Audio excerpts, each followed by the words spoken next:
Hi YouTube, Timothy Unkert from htmltim.com here.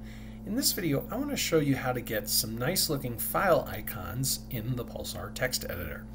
So I'm going to bring up the settings with Control Comma, and I'm going to go here on the left to install, and I am going to search for file-icons.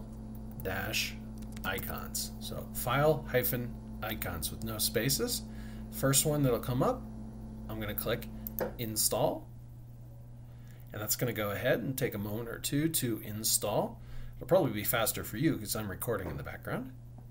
Okay, that's gone ahead and installed. You'll probably want to restart the editor. Okay, and you'll see here that I've got some file icons in the tab of each of these files here, and I've also got file icons in the File Explorer on the side. So I have some nice HTML icons. I have a nice Markdown icon here.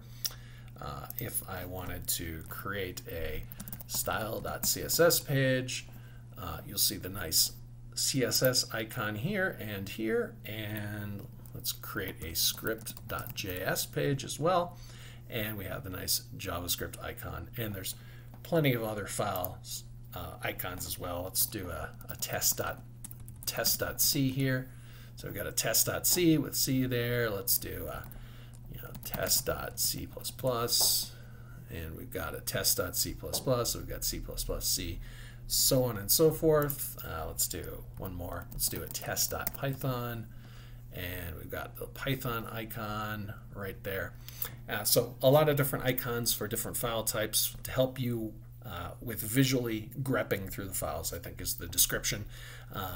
If you like this video, please give it a like, and if you want more videos on the Pulsar Text Editor, please consider subscribing to the channel because my channel has a lot of videos on the Pulsar Text Editor. I want to thank you for watching, and I hope to see you in the next one.